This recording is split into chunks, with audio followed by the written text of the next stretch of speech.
What's going on, everybody? You're found Bottom Tier Collector. I'm your host, the Bearded One, bringing you bottom tier content. We're a bottom tier collector. We're doing, we're doing more WrestleMania reviews. Got WrestleMania 2 up on the docket today.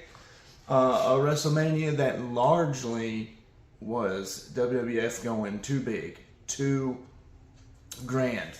They split the WrestleMania into 3 cities and 3 different segments, and first segment being in New York, second segment being in Chicago, and the third segment being in LA. And it was a 3-hour long pay-per-view.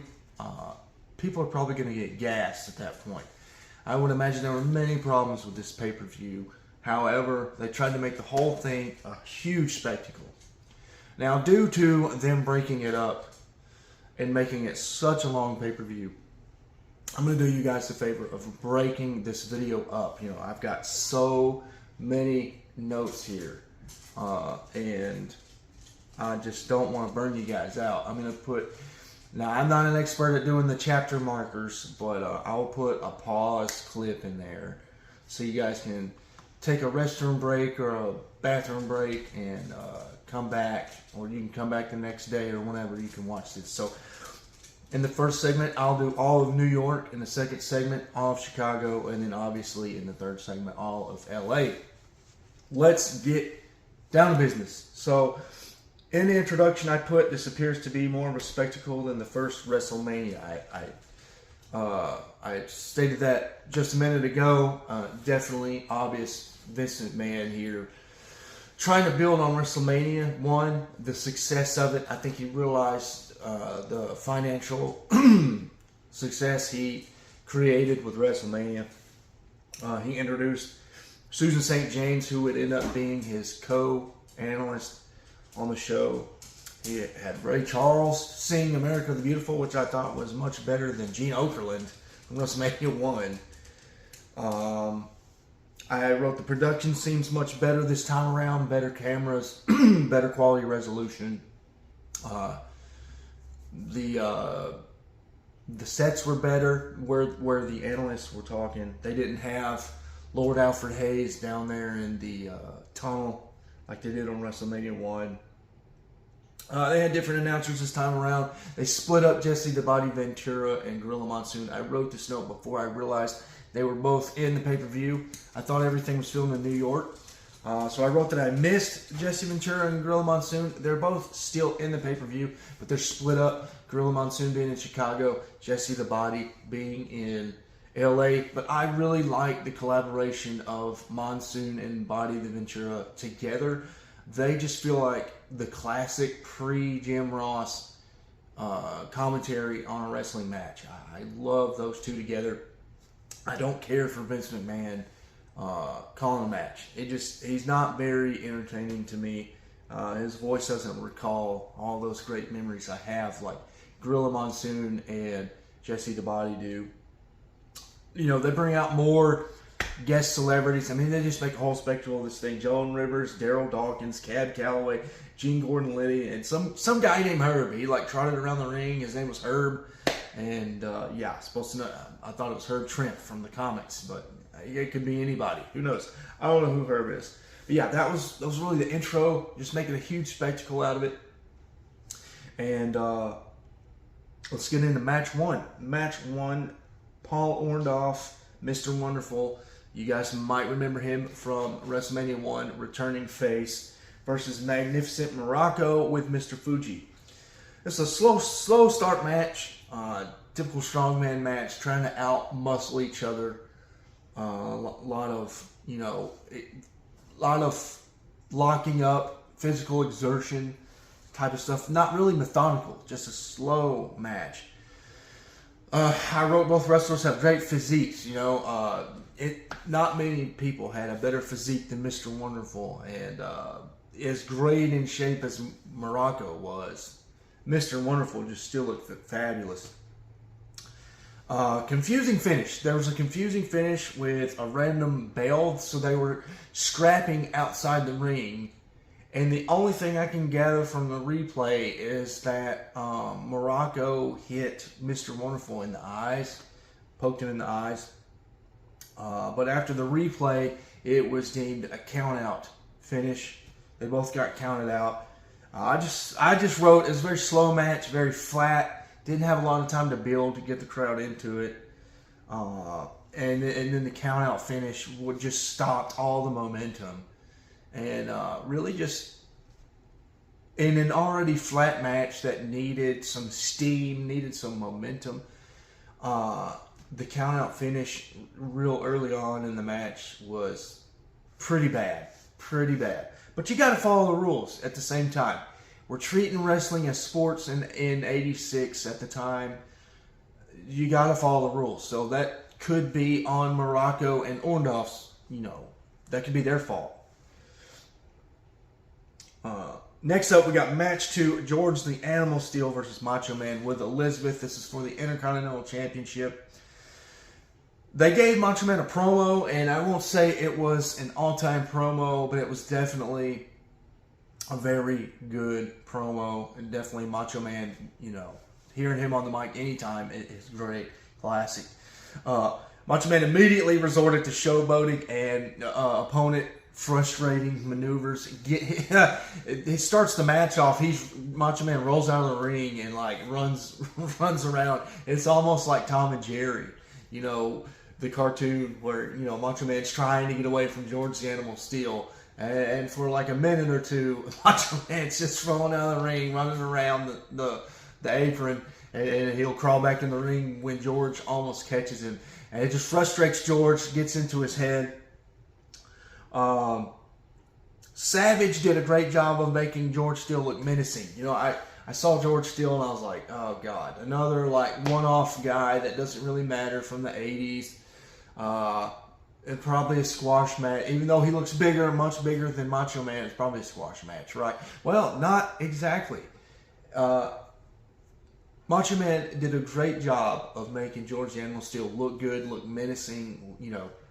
He let George Steele get some slams on him, and there was a point where George the Animal Steel was tearing up the turnbuckle and throwing the foam at Macho Man. It was fantastic. And then my favorite moment of the match, one of my favorite moments of the pay-per-view, Macho Man grabs a bouquet of flowers and hits George Steele with a bouquet of flowers. It was like such a cartoon, goofy moment. Macho Man, this is my favorite era of Macho Man, early to mid 80s Macho Man with the cape and the headband, and him playing a total cartoon, comic book villain. I love this era of Macho Man. It's my favorite. I love all eras of Macho Man except Macho King, but I love mid 80s Macho Man when he was starting to really hit his stride with his gimmick. I liked the dirty pin. Macho Man dirty pinned George Animal Steel and then got out of there with the belt. And it sent Animal Steel into a frenzy, and he tore up another turnbuckle. Great finish, added to the match. Overall, when you want to talk about technical wrestling, it wasn't a technical wrestling match. It was basically just Macho Man doing whatever he could do to get Animal Steel on the mat, for the pin, for the 1, 2, 3 count. And that was basically it. It was hilarious, very comedic match, intended to be that way. And Macho Man sold it. He's one of the greatest entertainers of all time. And we did get an elbow drop. And Macho Man has the most beautiful elbow drop of all time. I don't care what you say about anybody else. The elbow drop is Macho Man's and will forever be Macho Man's move. Great entertaining match. Again, the wrestling was not there, but Macho Man made it worth my time. Next up, we got Jake the Snake Roberts versus George Wales. A very uncomfortable match. Anytime Jake the Snake Roberts is in a match, it's very uncomfortable for me. I could tell it was uncomfortable for the fans. There wasn't a lot of pop from the fans. Felt like the fans were uneasy, didn't know how to respond maybe. Because anytime that Snake gets involved, not Jake, but the Snake, it's uncomfortable because it's a real snake. It's not a puppet. there was a fast start to the match, and it had a barroom brawl feel to it. You know, both guys, or George Wells really hammering away on Jake the Snake. And then when Jake starts to mount an offense on George Wells, it just had a brawl feel to it. And I liked it because it was two bigger dudes. Obviously, Jake the Snake has that mullet. It just felt like it needed to be a ballroom brawl. There was another spot I really liked. Jake the Snake was on his back trying to call timeout, and I thought that was pretty goofy, pretty funny. I didn't like the finish though. Jake the Snake. I kind of, as I'm reading these notes, I'm recalling the match. George Wells was in control most of the match. Jake the Snake got moves in here and there to kind of slow down George Wells, but overall, I don't feel like Jake the Snake ever mounted a real offense on George Wells. And the DDT came out of nowhere, seemingly.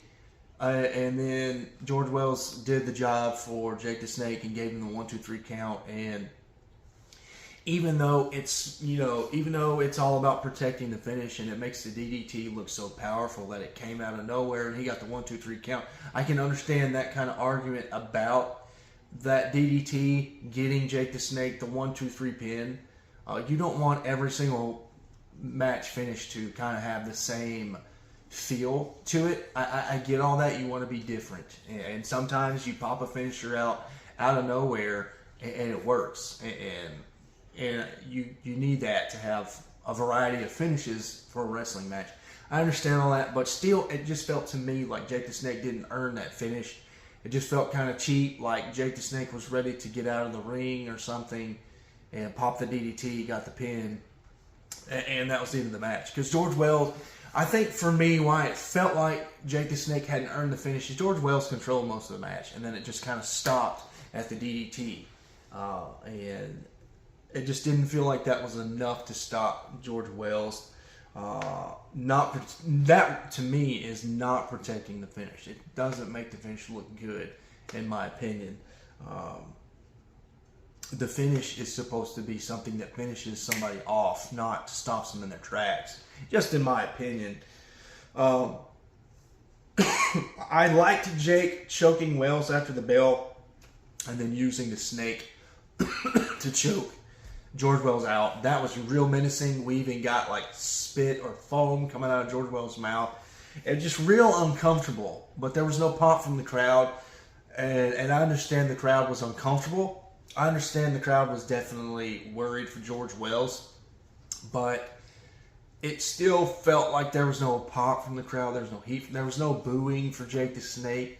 None of that. The crowd was pretty flat in that moment. And again, I understand they were feeling uneasy. They were kind of shocked to see Jake the Snake choking George Wells out with the snake. And it worked, But at the same time, I would have liked to have heard boos or some kind of crowd reaction. And it just was kind of awkward to see Jake the Snake being so vile, and then there's no audible crowd reaction. So it just made that moment, which should have been a great heel moment for Jake the Snake, made it feel very flat and dead. And then, last but not least, of the New York portion, thank God they didn't do 9 matches a city. That would have been intense. We have Roddy Piper with Bob Orton versus Mr. T with Joe Frazier. And I liked the build-up to this. They had Randy Orton, really. They had Roddy Piper give his promo at the beginning of WrestleMania. And I think these were all pre-taped promos. I don't think that they were live promos like we saw in WrestleMania 1. But earlier on in WrestleMania, they showed Piper's pre-taped recording, which was funny. I liked when Piper said, if you knock me out, I will quit boxing, I'll quit wrestling, I'll quit the tiddlywinks, I'll quit women. And then he turned around to Bob Orton and said, I'll just stick with you, guy. I thought that was a funny promo. Chuckling right now at the goofiness of that. Piper's pretty good on the bike. And then Mr. T, they showed his pre-taped recording midway through WrestleMania, and he was pretty good on the mic. I didn't feel the Clubber Lang intensity. I was hoping he would channel Clubber Lang from Rocky III. This being 4 years roughly after Rocky III, after he's established himself as a boxer, as Clubber Lang. Much more menacing in Rocky III, and I understand it's a movie, it's scripted, but so is wrestling. Just wanted to feel a little more Clubber Lang out of Mr. T, but still, I liked the promo overall. Mr. T was ready for business, and the build-up was great. We even saw a replay that I liked this, being somebody who didn't see this in real time, didn't get to see this storyline play out. They showed a recap in between two matches where the build-up, the Roddy Piper, Mr. T storyline, a recap of it. And I really liked that. It really helped flesh out the match for me. And this was a gimmick boxing match where Piper and Mr. T boxed for 10 rounds. And it's a stipulation that Piper will retire if knocked out. At the beginning of the match, Piper's immediately in Mr. T's face. They come to the middle of the ring so the ref can explain the rules. And Piper's just barking at Mr. T. And Mr. T won't acknowledge Piper. He won't look him in the eyes, which was not something I was expecting, because again, I'm expecting Clubber Lang from Rocky III. Clubber Lang stared down Stallone and just grabbed his soul in the first encounter between Rocky and Clubber Lang. And here it was a little more goofy, where Mr. T, I guess he was being himself. He wasn't being Clubber Lang. He wouldn't acknowledge Piper. And I thought that was funny. I thought that was real funny. Piper even was like, hey, look at me, look at me. With this being a boxing match, boxing is, they call it the sweet science. It's very methodical. It's very, pulling your punches, pretty much. Slow paced, walking around the ring. Both guys got their hands up at all times, and I'll say, given the format of this match, and it not being a good format, in my opinion, for a wrestling pay-per-view, Piper did a good job of keeping it entertaining. He showboated as much as he could without opening himself up to Mr. T.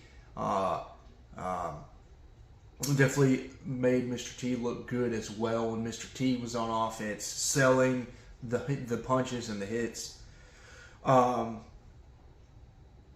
There's a good finish with Piper. Piper got frustrated in the fourth round and immediately resorted to wrestling, which disqualified him. And I thought that was a good finish. I liked Piper getting frustrated.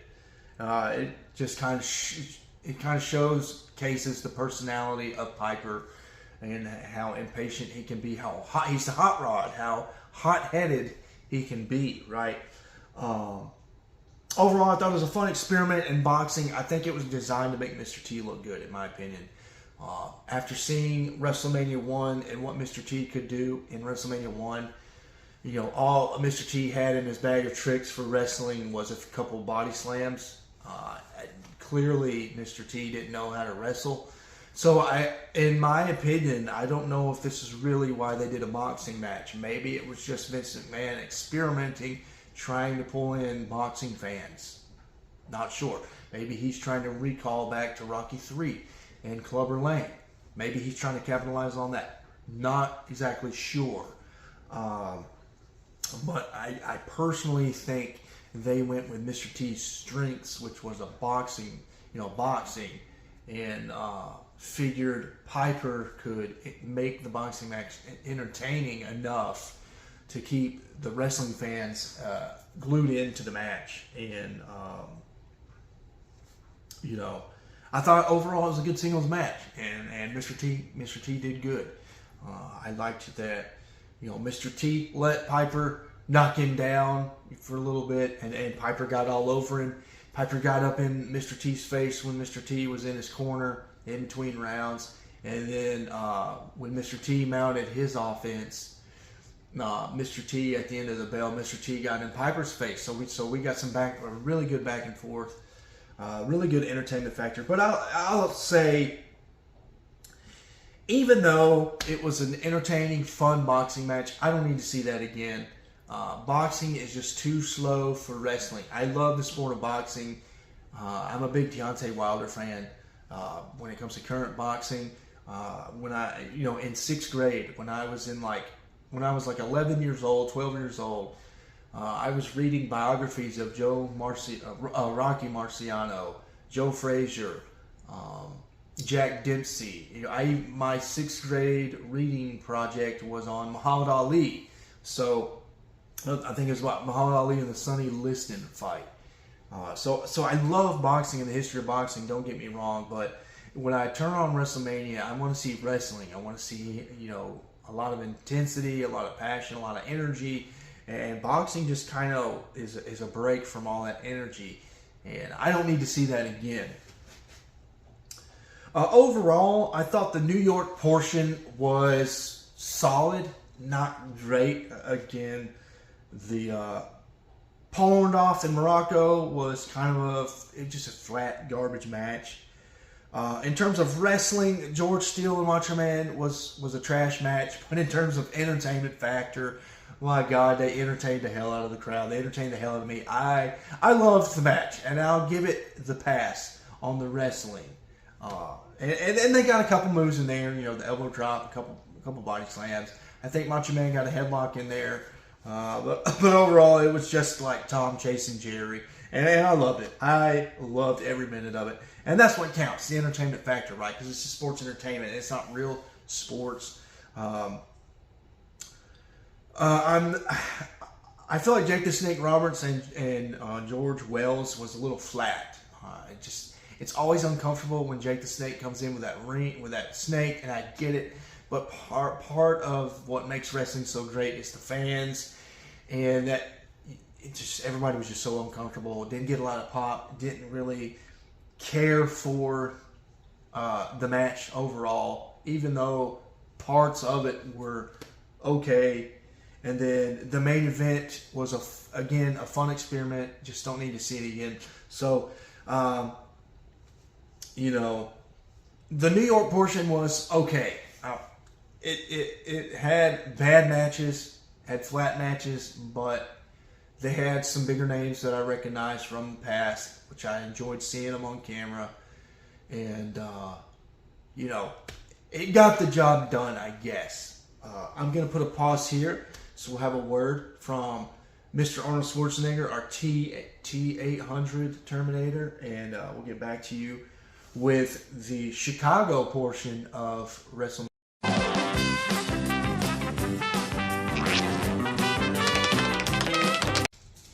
What's going on, everybody? Hope you're back for part 2, the Chicago portion of WrestleMania 2. Hope you enjoyed that brief message from our T-800 Terminator. So in match 5, we've got Velvet McIntyre versus Fabulous Moolah. This is for the Women's Championship match, and not much to say. It was a squash match. There was no promos. It was like Velvet McIntyre was on offense most of the time for the 30 seconds of the match, and then Moolah hit her finisher or did something to McIntyre, won the match, and that was it. Squash match. Boring, especially for a championship match. It just seemed like they were trying to get their one female match in and move on. The women got snubbed in WrestleMania 2 for sure. Next up, we got match 6, Nikolai Volkov with Classy Blassie. So if you remember from WrestleMania 1, the Barry Windham, Mike Rotundo versus Sheik Volkov tag match with Classy Blassie. We've got Nikolai Volkov with Blassie, still tag team partners with Iron Sheik, but they're no longer the champions. And, but they still have Classy Blassie. This is a gimmick match, a flag match versus Corporate Kirchner. Volkov got loads of heat from the Chicago crowd. Chicago was much louder than New York. They were deafening with the boos. And then Volkov, again, signature Nikolai Volkov fashion, the USSR anthem, just sends the crowd to an uproar. I loved it. I love when somebody can get that kind of heat. Then this Corporal Kirchner comes out with the flag, and I couldn't tell if this guy was a straight jobber or not. I'd never heard of Corporal Kirchner before. First time ever seeing this wrestler. And I couldn't tell if he was a legit crowd favorite or if he was just getting popped because he had the benefit of fighting on Team USA and holding the American flag. Not very sure, if his pop was earned or not. I thought Kirchner was kind of wild and all over the place. Volkov led most of the match, dominated most of the match, and Kirchner's move selling was just kind of bad. It didn't look very good. He looked like an ADD kid, like he shot up with coke right before the match, and was just like all over the place, I didn't like it at all. Zero wrestling, I wrote, just like a bar fight, but not a good bar fight. I compared George Wells and Jake the Snake to a bar fight. This was a different kind of bar fight. This was like two people that have never been in a fight before trying to beat each other up. It's kind of what it felt like. And then bad finish, having the guy fighting for your country use a weapon. You want to sell USA and this Corporal Kirchner as the good guy, the guy that's going to play by the rules, the guy that's going to win the right way and do it the right way.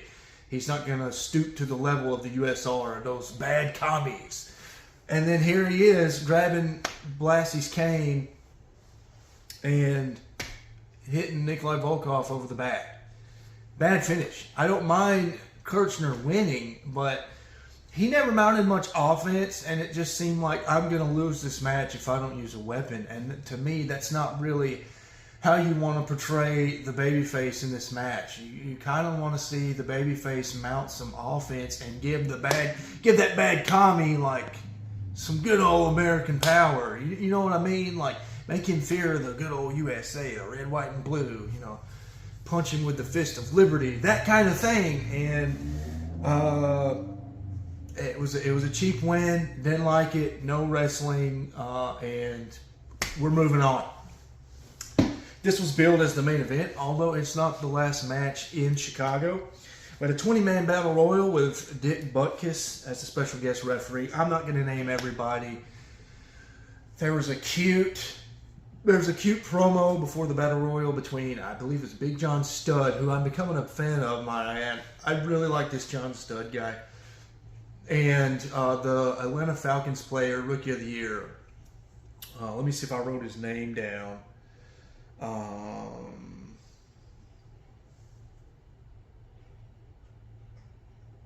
Okay, no, I don't think I wrote his name down. I'm not going to cover every second of this match. I'm not going to cover every single player in this match, but I will say I thought the Killer Bees was an awful gimmick. When they came out in those yellow and black Speedos, I was just like, are you kidding me? Are you kidding me? This is trash. This is bottom of the barrel WWF right here. These Killer Bees. There's only one true Killer Bee, and that's a Wu-Tang Clan. Wu-Tang Clan fan. There we go. Let me say that right.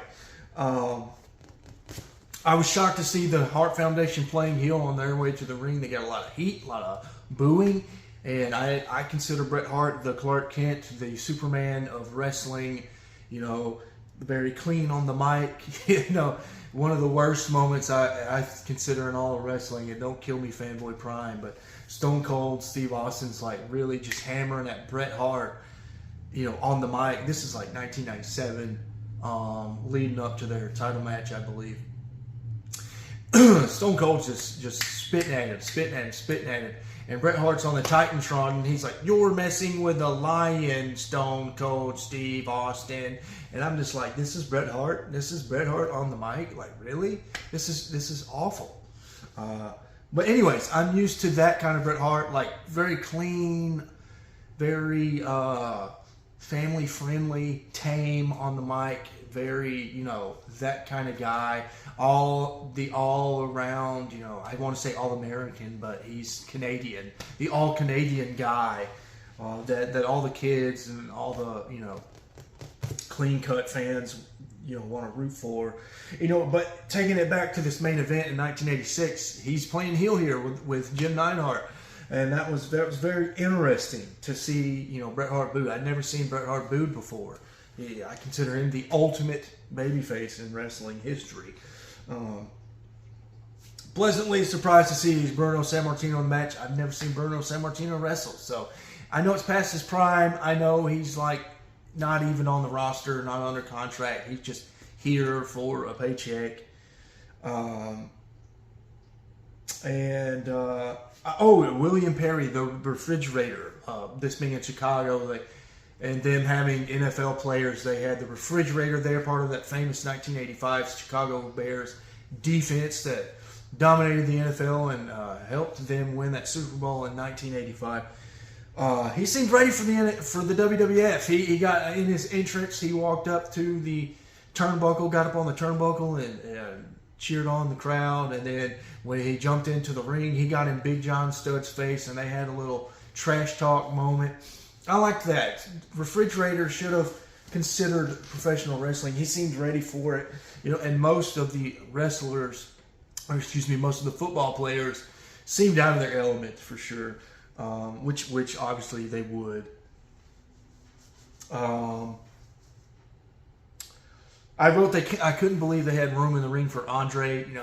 You got 19 men in this ring, 19 very big men. We're not talking quarterbacks or wide receivers. There's like tight ends, defensive linemen, offensive linemen, defensive ends in this match. And then you've also got Big John Studd, and just the wrestlers are huge anyways by default. Somebody like Bret Hart is probably three times the size of me. He only looks small compared to somebody like Big John Studd, because Big John Studd's 7'1", 7'2". And then you got Andre in there, and there's hardly any room to walk around. Bruno got lost in the chaos early on. I was looking forward to seeing Bruno. It seemed like he got kind of washed out in the Battle Royal early on. I was glad to see the Killer Bees eliminated early, get them out of the way, the trash gimmick, total jobber wrestlers. Refrigerator pushed Studd into the turnbuckle, and then they had a little square off. I liked that. Big John Studd eliminating Refrigerator, but then Refrigerator having my favorite moment of the entire match. Refrigerator asking for a handshake, to handshake Big John Studd, and Big John Studd fell for the number one rule in all of wrestling: don't accept a handshake. As soon as Refrigerator grabbed his hand, he pulled John Studd over the ropes and eliminated Big John Studd. My favorite moment in the entire match. I hated it wasn't near the end of the match. I would have liked to have seen Refrigerator either win the Battle Royal, being that he had the crowd behind him and he was the most professional wrestling ready NFL player. I liked seeing that. Maybe push that guy a little bit.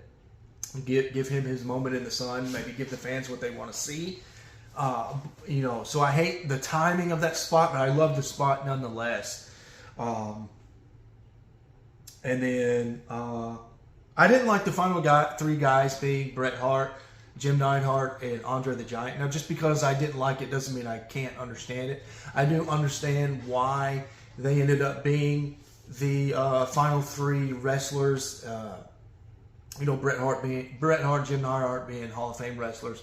Andre being a Hall of Fame wrestler. Andre is billed as this immovable object. He's called the eighth wonder of the world.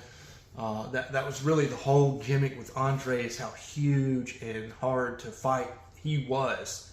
So who's going to eliminate Andre, right?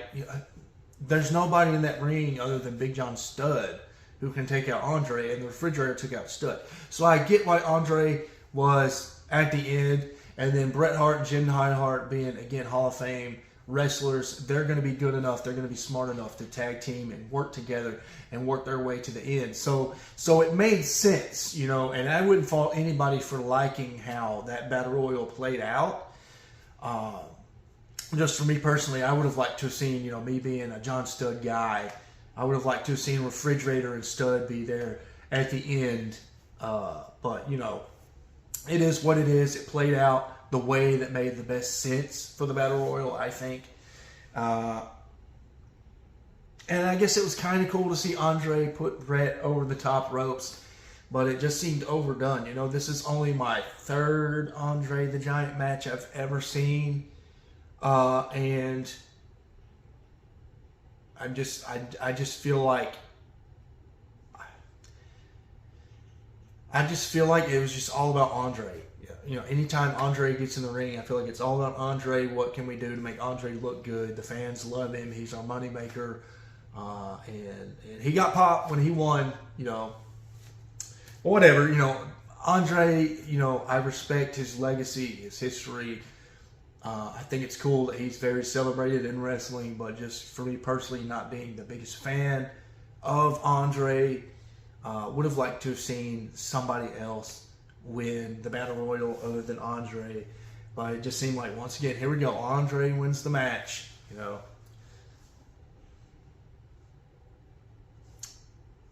So that was billed as the main event, but it wasn't actually the main event. The main event was the best match in Chicago. Greg Valentine and Brutus Beefcake, the tag team champions, versus the British Bulldogs, Davey Boy. I forget his last name. Davey Boy and his brother or his cousin. They look like twins, and they're coming out. Brutus Beefcake and Valentine coming out with my favorite heel in WWF at the time, Johnny Valiant. Too bad he's not a real wrestler. He's just a manager, but I love him on the mic. He's such an irritating heel. I love it. Probably would have hated Valiant as a kid when I rooted for the faces. I wrote Valiant looked like Austin Idol at first. He had that long gold, thick, tight hair with the headband. Made him look like Austin Idol. And the British Boys came out with Captain Lou. Captain Lou bothers me. He's got these fishhook things sticking out of his cheeks, and I'm just like, what are you doing, bro? Why do you have these fishhooks hanging out of your cheeks? And then Ozzy Osbourne was there again, treating WrestleMania like more of a spectacle, having all these stars around the wrestling ring, trying to build on the success of WrestleMania 1 for sure. And I wrote, this looks like an actual polished match. Holy cow. Was this an actual polished match? I won't say Valentine and Beefcake got as much time on offense as the Bulldogs, which was appropriate. I thought the flow of the match, the way the Bulldogs dominated most of the match, was appropriate and made sense. But Valentine and Beefcake did get some time on offense, and they did get to show what they could do wrestling. But it just felt like the Bulldogs made the match. Tons of tags, great teamwork, the slams, the execution was God tier. Oh my gosh. I thought the Bulldogs were shooting on Valentine and Beefcake, and maybe they were. I don't know. But it was incredible to watch the Bulldogs wrestle and just run roughshod on Valentine and Beefcake. There were two really, really cool spots, and there were plenty of cool spots in the match, but two of the coolest spots were Valentine hit a great pile driver on Davey Boy, and then I think it was Davey Boy. He had one of the wrestlers, I don't know what the name of this move is called, but it was kind of like a smaller suplex, but he had one of the legs lifted up, and he like back slammed into a pin. It wasn't the final spot. Well, I thought that was really cool because that had followed up a previous actual suplex, and I just thought it showed the diversity of Davey Boy. Me never really seeing a lot of British Bulldog. Most of my exposure from British Bulldog is his time in the 1992 Royal Rumble. So I'm not well versed in Davey Boy. And that match, that WrestleMania 2 match, opened up my eyes to Davey Boy. And I understand why he's in the Hall of Fame. I understand why he was the European champion for a long time. I think he was Intercontinental champion for a while too. He may not have been European champion. Maybe I'm getting my wrestling history mixed up. But if he was around when the European belt was around, I would assume you'd want the British Bulldog to be your European champion. Anyways, yeah, very, very, very, very impressed with the Bulldogs. And I was impressed enough with Beefcake and Valiant. Would have liked to have seen a little more Valentine and Beefcake on offense. But it was all about the Bulldogs. And Valentine and Beefcake did enough to keep the match very interesting. Davey Boy looks incredible with his power slams. I wrote that he looks like the Ultimate Warrior before the Ultimate Warrior. Just in his size and the move sets he's choosing to execute. Just how powerful he appears in the ring with his slams and just making the whole... it felt like he was making the arena shake to its very foundations with every slam, reminding me of Ultimate Warrior. I wrote great momentum shifts, and then, the great finish here. I'm glad I went back through my notes. Great finish here. Valentine going for the pin on Davey Boy and being so arrogant that he lifts Davey Boy's head up before the 3 count. Could have got it. Could have retained the belts. But then he messed up. Davey Boy recovers quick from that pile driver that was pretty much going to end the match. And he runs Valentine's head into the turnbuckle. And then Valentine falls onto his back. Davey Boy goes for the pin. 1, 2, 3. We have new champions. And Chicago goes nuts. And to make it even better, Davey Boy says, we said if we'd win the titles, we'd stay in America. And we're going to stay in America. I thought that was cool. And it helps, the crowd wants to hear stuff like that. And fantastic match. Above and beyond the best match of WrestleMania 2 to this point. I think it was the first actual complete polished wrestling match I saw in WrestleMania. Loved seeing that match. Stay tuned. We're going to hear from our T800 Terminator and get you some refreshment, a bathroom break, a beer, a water, a juice. Go to work, come back, watch it in bed, and we will rejoin for the LA portion of WrestleMania 2.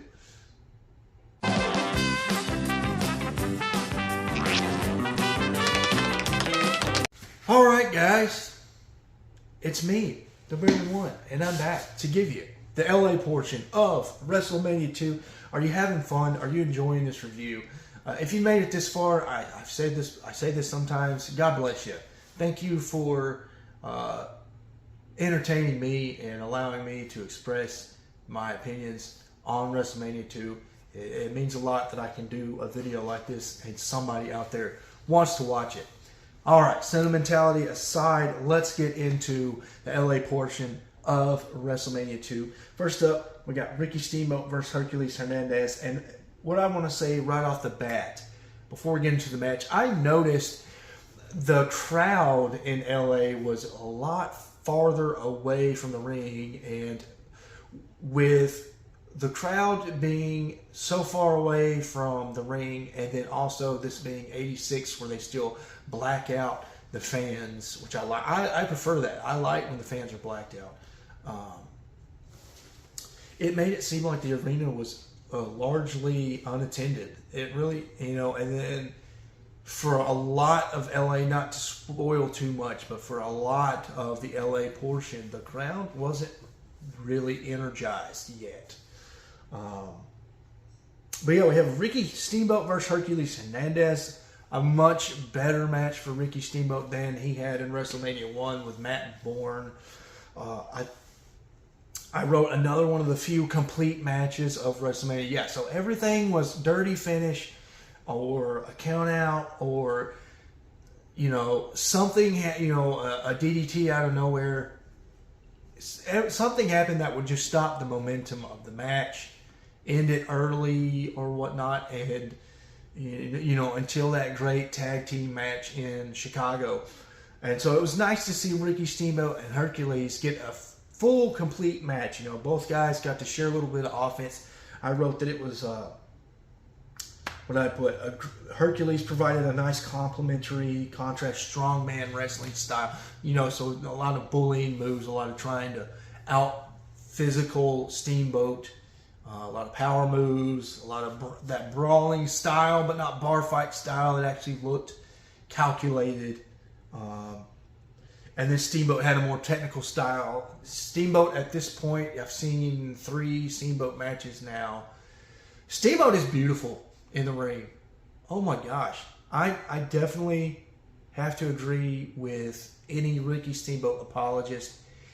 He's on my Mount Rushmore of wrestlers. Maybe not on my favorite wrestler list. You know, I like wrestlers that are a tad more entertaining and are a little more flashy than Steamboat, or a little more goofy than Steamboat.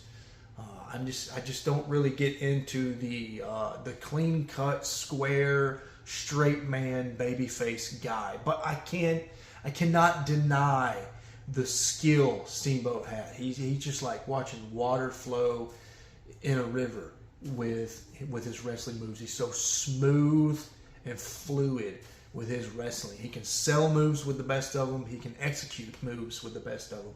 I really liked, I don't know if they're called snapmares. I may be getting this move mixed up.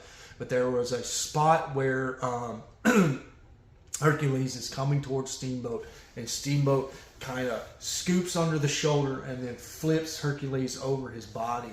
I'm not exactly sure what the name of that move is, but he did it about 2 or 3 times, and it was just beautiful execution. Really loved seeing that spot.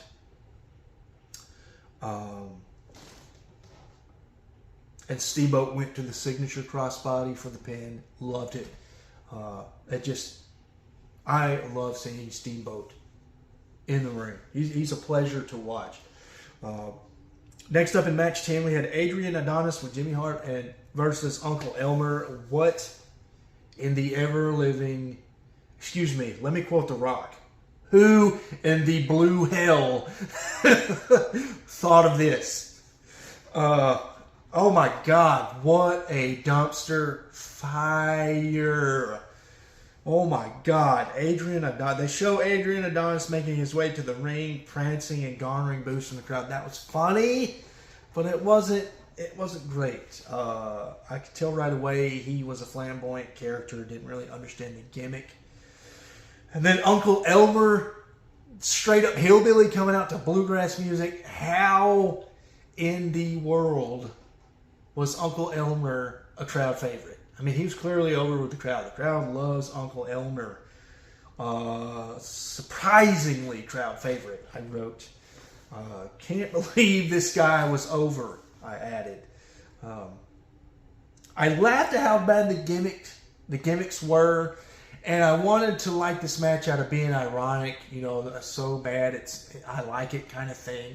But it was just a circus event. I mean, it just total trash and not good. I couldn't really enjoy it all that much. It was supposed to be a fun match, I understand, and lighthearted, but it was garbage all the way around. I did not like it. Horrible finish with Adonis splashing Elmer, and that being just about all the offense Adonis had in the entire match for that splash, and gets the pin. Again, didn't feel like he earned the pin. Didn't feel like he did enough to put Elmer away. Elmer just kind of he just kind of did the job for him, as they say. Yeah, I wanted to laugh and like this match, again, like I said, because of how bad it was. It's just a circus act. And then, the end of my notes, stunned this was a WrestleMania match. I don't know. And it wasn't good build-up into what was actually a pretty solid match between the Funk brothers with Jimmy Hart. Jimmy Hart was all over the place in WrestleMania 2. Versus Chico Santana, who is Tito Santana from WrestleMania 1. Jesse DeMonte even forgets that he's Chico and calls him Tito at one point in the match, I noticed. And then Junkyard Dog. JYD getting that pop from the crowd. I like seeing the Funk brothers push around the ref in the pre-match. Terry Funk was pushing the ref and getting in his face, and the bell hadn't even rung. JYD and Chico weren't even in the ring yet. Classic heel. There was one point where Terry Funk slowed down the match. He's getting beat up, couldn't mount an offense, slid out of the ring, and or he's punched out of the ring, can't remember. And turned to the crowd and started mouthing off to the crowd. Liked that. Makes me think of this is what we're going to get in ECW kind of stuff. And you know where I'm going with this if you've seen this match. Very complete wrestling match. I thought Dory Funk was pretty clean, a lot cleaner than Terry. But I'm just a bigger fan of Terry. Chico showed off his wrestling moves, but again, there's just something about Chico that's hard to get behind. He just comes off as Chico. I hate to say this, Chico Santana comes off as a wannabe. Like he can wrestle, he can carry him, he can extend a match and fight a 10-15 minute match, but he's just never who you're there to see, kind of thing.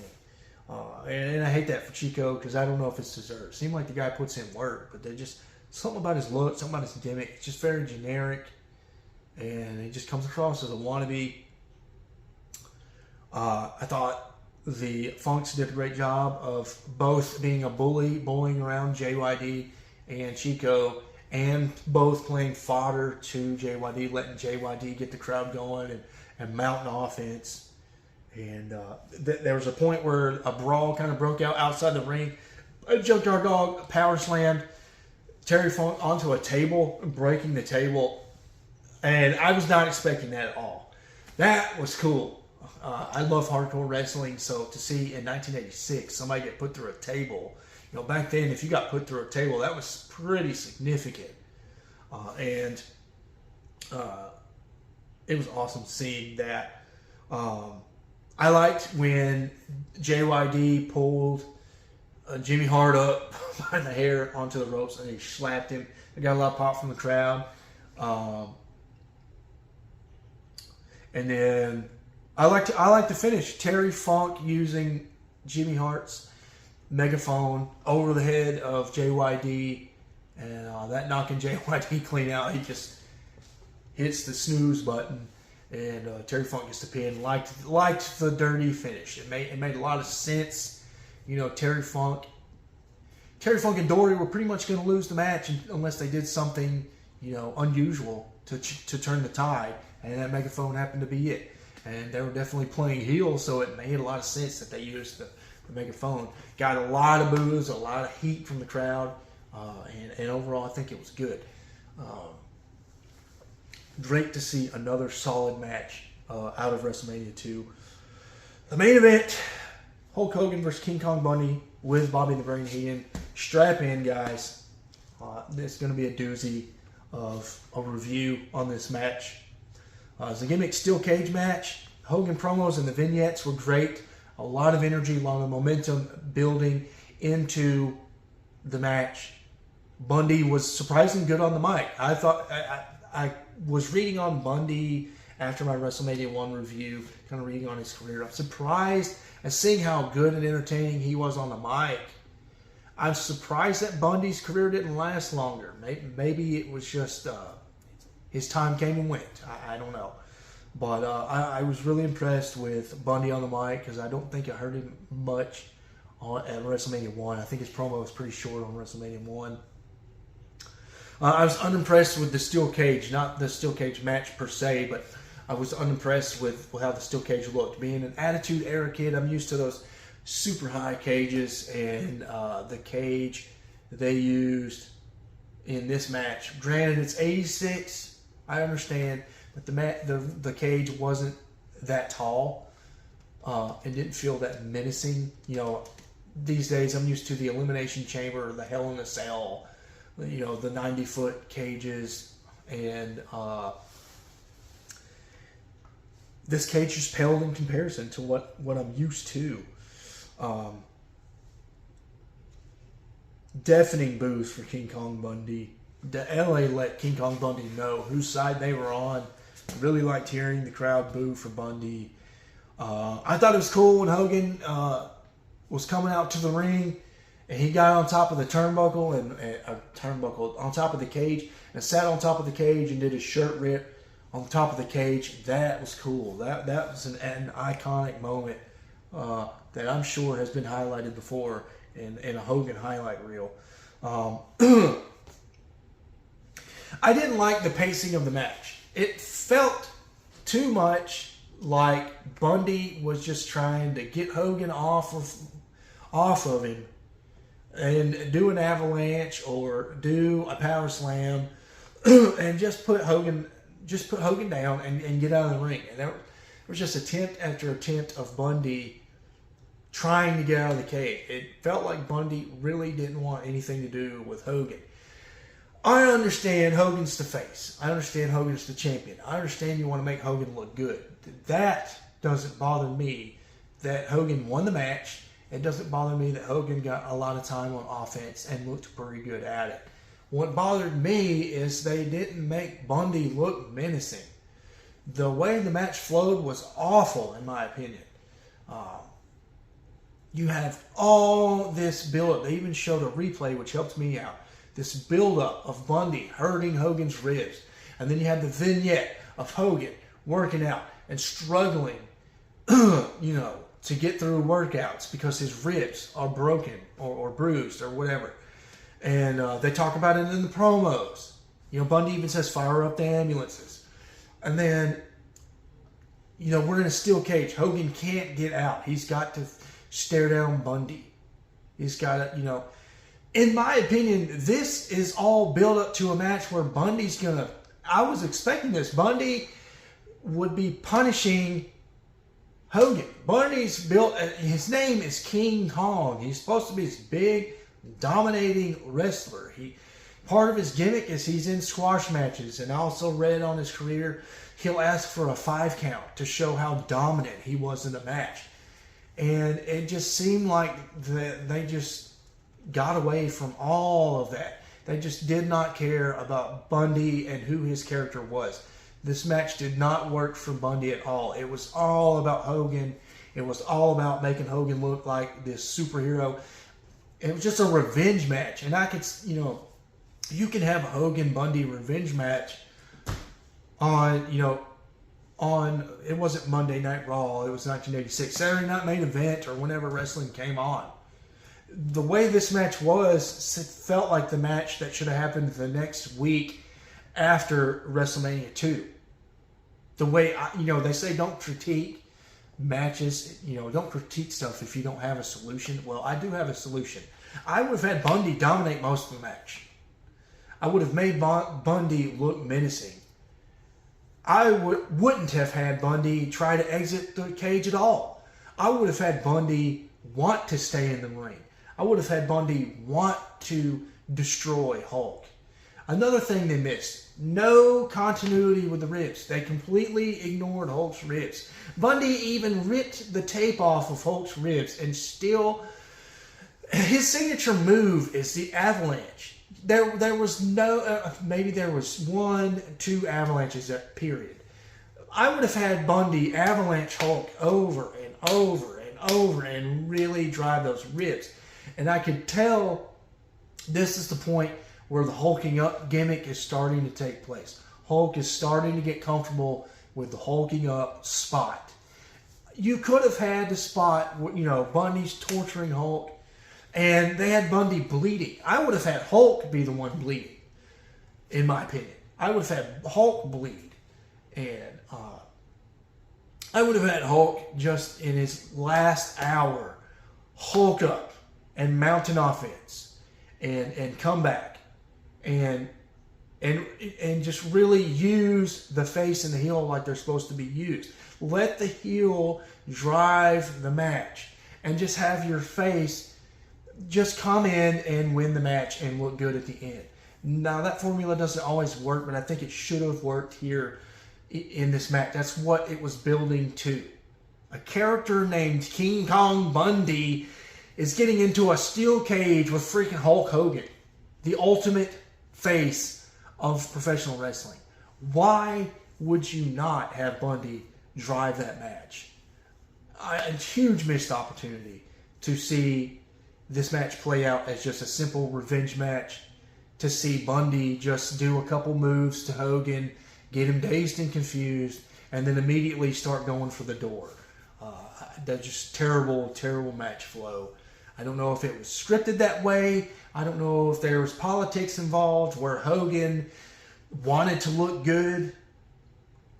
You know, maybe Hogan had some creative control over this match, and he told Vince McMahon and King Kong Bundy, this is how it's going to be. I'm the champion. I need to look good. I have no idea. But it just completely ruined the impact of your vignette and your story leading up to this to make Hogan look like he's one. Even Jesse the Body pointed it out ringside. You know, Hogan appears to be unaffected by his ribs. And I don't know, you know, hearing Jesse nowadays, knowing what, you know, hearing what he knows about the business and stuff, you know, maybe Jesse, that was a slight rib at Hogan. I don't know. But it's just complete lack of continuity for the ribs, and would have liked to have seen rib play. And I've already expressed the rest of my thoughts about the main event. Was it the worst match of all time? I got pretty heated, pretty passionate about the main event. No, it was not the worst match of all time. It wasn't even trash. It was an okay match. But for me, you know, for this to be WrestleMania 2, you had a Saturday night main event match in a WrestleMania 2 main event. And that's a bust in my opinion. WrestleMania 2 is a straight up bust. And that's going to take me into my awards now. I didn't write down all of my awards, but I pretty much remember everything. My favorite promo, it goes to the Hulkster. I liked the vignette, seeing Hogan do he was on top of a stool. I guess he was doing in the air deadlifts. He wasn't touching the ground. Pretty cool to see him doing that. And then he strapped the 100-pound weight on his neck and then did chin-ups. So the vignette was pretty cool. And then Hogan's really good on the mic. One thing I can say about Hogan, world-class entertainer and really polished on the mic. And so I have to give best promo to Hulk, the Hulkster. Even though I loved hearing "I'll quit tiddlywinks" from Roddy Piper early on in the WrestleMania. My favorite spot would have to be Junkyard Dog power slam and Terry Funk onto the table. That was like out of nowhere, and I was like 86, and we're seeing somebody go through a table. Incredible, and for WrestleMania 2, it's unprecedented. You know, it's unprecedented. It meant something back then when you went through a table. So I liked that. My favorite wrestler, and if you haven't seen WrestleMania 1, I differentiate my favorite wrestler from the best wrestler. My favorite wrestler of the pay-per-view was without a doubt Macho Man. I thought he was incredibly entertaining. I was laughing through the whole match. You know, if you want to talk about wrestling, it was a trash match. There was no wrestling there. There was a couple moves here and there. It was mostly just entertainment factor. You know, Macho Man hitting George the Animal Steel with a bouquet of flowers is one of my favorite moments. And up until the power slam into the table was probably my favorite spot. I loved that spot. You know, and we got the elbow drop, which was beautifully executed by Macho Man. Yeah, Macho Man thoroughly entertained me. My favorite wrestler in the pay-per-view. The best wrestler, hard to come by this. You know, with Ricky Steamboat, Davey Boy, and Bret Hart, 3 of the greatest wrestlers of all time, in their young primes. You know, it's a little hard to decide who was the best wrestler. And I will say, Bret was in that battle royal and didn't get to show off his moves, so it's kind of easy to not choose Bret Hart. But it came down to Steamboat and Davey Boy for me, and I have to say Davey Boy was the best wrestler in WrestleMania 2. even though Steamboat is just beautiful, he's just like an angel in the ring. I don't feel like I saw anything very unique with Ricky this time around after seeing WrestleMania 1. And so, and then in the Davey Boy match, I just saw a lot of different moves. I saw God tier execution. He seemed like he was making the ring shake. I've already said that in a previous video. And I just thoroughly enjoyed watching Davey Boy. As long as that match was, I never got phone scrolled. The ADD never kicked in. I loved that match, and so I have to honor Davey Boy and give him best wrestler of WrestleMania 2. And then the best match, I think you know what my best match is. The Bulldogs and Valentine and Beefcake. The biggest takeaway from WrestleMania 2, if you've never seen WrestleMania 2, if you're going to watch anything from WrestleMania 2, you have to watch the Bulldogs versus Valentine and Beefcake. Fanboy Prime informed me that he didn't tell me which match was 1986 Pro Wrestling Mag's Match of the Year, but it's clearly it's the Bulldogs versus Valentine and Beefcake. That match was incredible, and I love that that match got to be in front of the Chicago crowd, which was the best crowd. The Chicago crowd was incredible, loud, noisy, booed, cheered, everything. They should have had all of WrestleMania 2 be in Chicago. But that'll do me, guys. Some closing thoughts on WrestleMania 2. It was a bust. In my opinion, the main, and if I was watching this in 1986 without the wrestling knowledge of the business I know now, having seen all the documentaries I've seen, understanding some of the tricks and trades of the business, being on the other end of wrestling history and the publicly open sports entertainment side of the history of wrestling, it's easy to criticize that main event and pick it apart.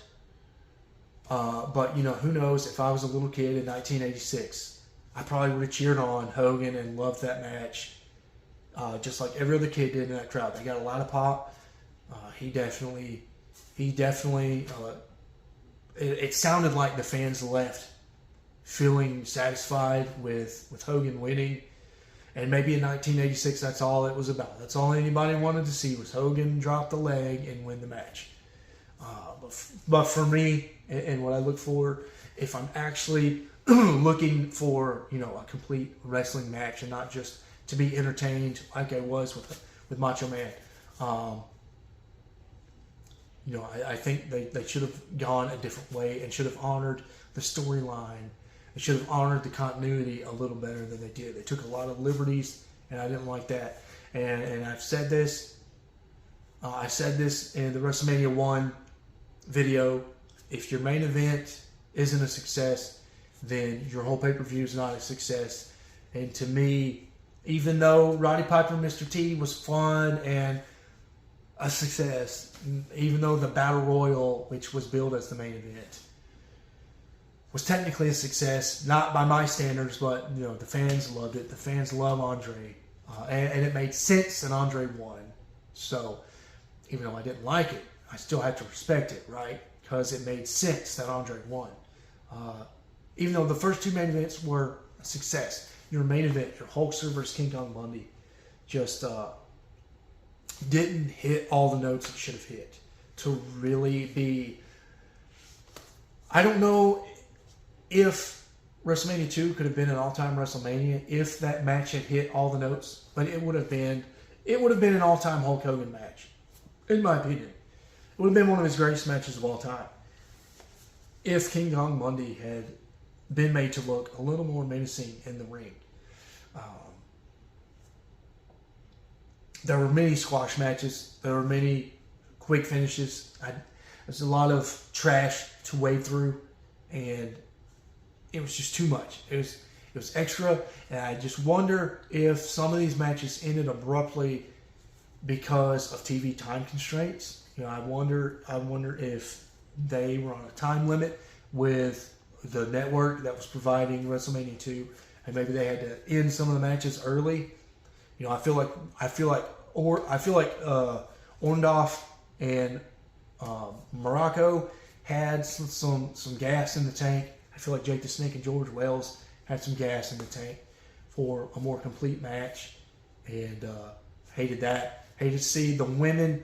The women altogether just got snubbed in WrestleMania 2. A squash match, really. That's all you're going to get out of the women division is a squash match. And then this old lady, Fabulous Moolah, retaining the title. Like, the only thing I can say for Fabulous Moolah that is positive is she got a lot of heat. She's a very hated female wrestler, and that's credit to her and the reputation she's built as a wrestler and her legacy. Well, I just think it was a disgrace to make the only female match of the entire pay-per-view. You had 3 different locations and only one women's match, and it ended up being a squash match. That was a travesty. The flag match was whatever. I didn't need the flag match. I didn't need the Orndorff match. Whatever. But yeah, WrestleMania 2 definitely below WrestleMania 1 on my all-time WrestleMania list.